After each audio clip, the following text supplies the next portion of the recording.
وسؤال ويني ذلك يا إسكالي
kastanka waxaan ka shaqeynaa halkan shaqo ka wadnaa nadaafadeed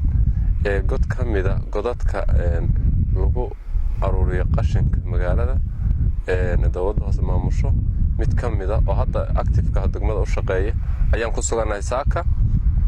waxaan halkan joognaa shaqo nadaafadda ah maalinkii labaad ayaan halkan ka shaqeynaynaa waxa ku jirta cagaf oo xaaqaysa nadiifinaysana furaysa meelaha xirmay nadaafaddu waxa weeye waa shaqada ugu weyn ee dawladda hoose ka qabata magaalooyinka waana shaqada ugu dhibka badan culayska ugu badan oo dadweynahana ka haysto dawladda hoose iyo cidii ku shaqalana oo ka haysto ilaahay waa mahad iskale subxaanahu wa tacaala awalan wa aakhiran noo fududeeyey inay maaragtay shaqadani noo hirgasho si wanaagsanna noogu socoto bacdallaahina waxaan u mahad celinaynaa cid kasta oo waxa weeye shaqadan gacanta nagula haysta ama waxa weeye naga caawinaysa waxaan halkan rabaa inaan ka xuso ugana mahad celiyo kambaniga wadaniga ee Kibarco Construction oo waxa weeye qaybta ugu weyn shaqadan ka qaadanaya oo waxa weeye qalabka ku jira isagu iska leh waxa weeye horeyna noogala shaqeeyay jidadkana nagala shaqeeyay nadaafadana nagala shaqeeyay mashaariicda waxa weeye horumarinta waxa weeye wadooyinkana waxa weeye ka shaqeeyay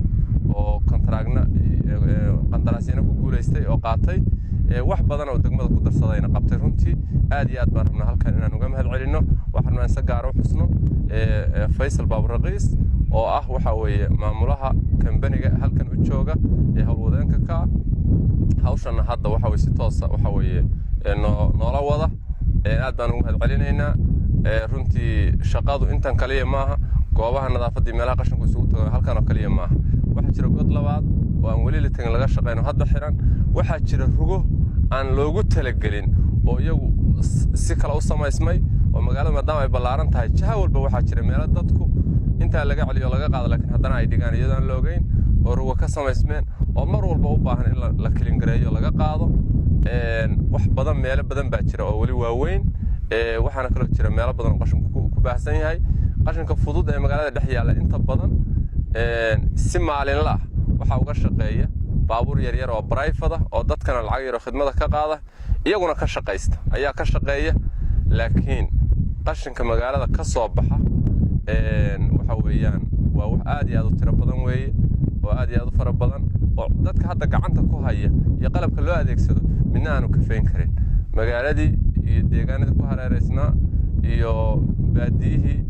kulli waxa weeyaan saameeyo ka muuqda bishii hore waxaan sameynay olole magaalada dhexdeeda aan ka sameynay oo 3 bari socday runtii magaalada ma aan wada gaarin laakiin laamiga dheer magaalada gudaheeda iyo laamiga xaafadaha aada oo suuqyada aada intaasan 3 bari ka shaqeynay shaqo badan baan qabanay 3 bari waan daabuleynay 2 gaari baan isticmaalaynay haddana waxaan ognahay in magaalada waxa weeye uu gudaheeda aad iyo aad u yaallo waxa weeye runtii waxaan kala mahad celinaa halkan Caution Media isaguna halkan ugu helinayo nala shaqeynaya oo noo baahinaya waxa weeye barnaamijkan waxaan rabaa inaan marka halkan fariin yar ka diro aan u diro dadweynaha reer Buurtinle kuwa jooga degmada ku sugan iyo kuwa ka maqanba kuwa jooga degmada ku sugan waxay fariintan u direyno ka maamul ahaan anigoo raba inaan salaamo marka hore dhamaantood magaalada baahiyaha ay leedahay degmadu kuwa ugu waaweyn waxaa ka mid ah inay hesho waxa weeye yani qalabkii nadaafadda lagaga shaqayn lahaa inay hesho sida la ogyahay yani dawladda hoose ma lahan waxaa kaloo jira dadku qaabka ay iyagu waxa weeye u maareynayaan ama dadka ka shaqeeya oo waxaan ka shaqeeya nadaafadda ha noqdaan ama dadka waxa weeye kaloo deganoo ama ganacsi ha ahaado ama waxa weeye guryihiiba ahaadee meelaha uu ka soo baxayay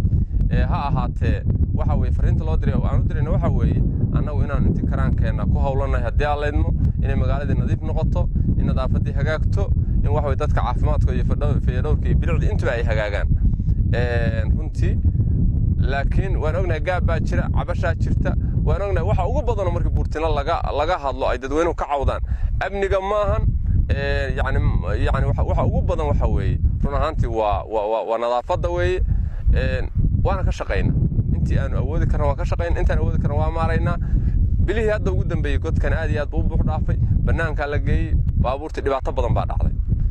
xalay u dambeysay hadda inta shaqooyin ka socday xalay waa nala wacayay in baabuurtiina ay la taagan tahay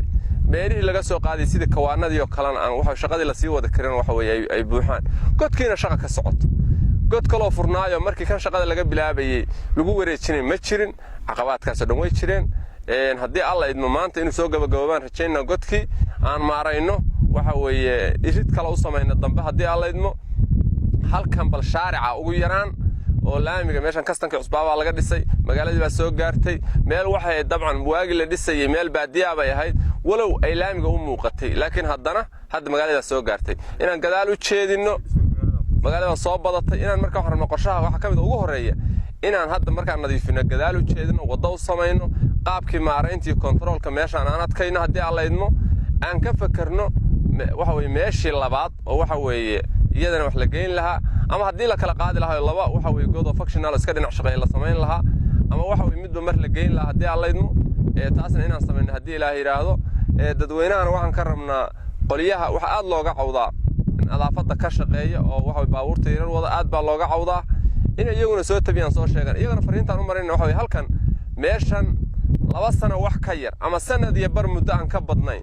markii saddexaad baan ka shaqaynayna dawladda hoose ka shaqaynaysa markii saddexaad ayaa caqabad ku jirta laga shaqaynaya shaqada laga qabta iyo waxa weeye dhaqaalaha lagaga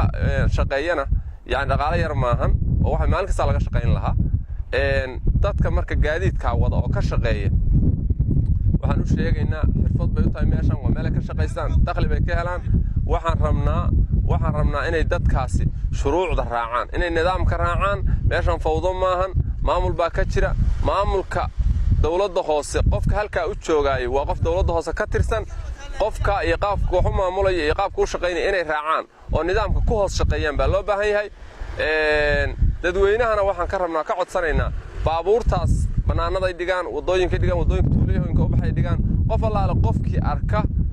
godkan maanta ka shaqaynaa berrina waa furaynaa haddii aan laydno qof allaale qofkii arkay hal jawaan ha noqdo gaari uu saaran yahay oo meeshaa meel aan ahayn u wada waxaan ka codsanaynaa inay noo soo tabiyaan inay taargadiisa iyo magaciisa nambarkiisa noo sheegaan buurtinla dadka jooga waa dad iswada yaqaan gaari kastoo joogana waa la yaqaana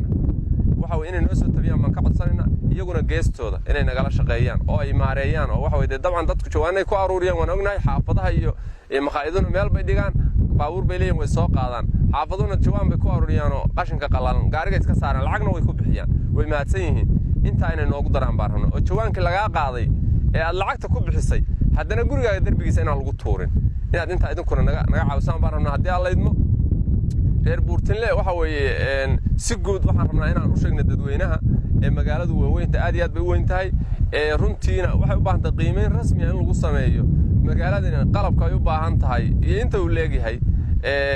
runtii inaad shaqadii qabatid oo diyaar adugu tahay oo aad daacad ka tahay oo juhdigii bixinaysid iyo imkaaniyaadkii facility shaqada ku fududeynay inaad haysato waa laba arrimood weeye marka waxa weeye anagoo shaqadii qabanayna oo wadna oo dhaqaalihii iyo waxa weeye awoodeedii iyo farsamadeedii kulli diyaar u la mas'uuliyadeedina ay tahay runtii oo bulshada mas'uul uga nahay ayaa caqabaadkan haysta ugu weyn waxa weeye in meeshaani hadda muddo 3 bilood aan ka yarayn baan magaalada waxaan ka weynay cagaf mid barayfado aan kareysano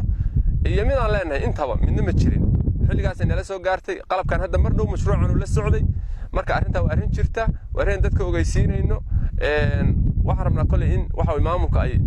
qoshana ka yeeshaan soona jeediyaan haddii aan maxilligii la isku dayi lahaa ama sidii lagu heli lahaa qalabka haddii ilaahad degmadu ku heli lahayd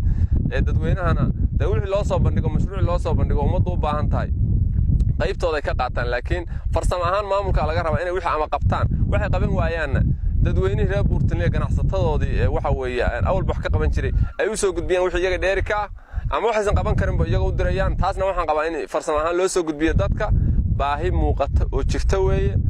lagana maarmin magaaladuna maalin ka dambaysa way sii kordhaysaa waana sii kobcaysaa haddii ay hesho qalabkaas waxay u baahan tahay wadooyinka master plan in loo sameeyo in la furo godadka in laga buuxiyo meelaha togaga in laga sameeyo biriijo yar laga gudbo loo sameeyo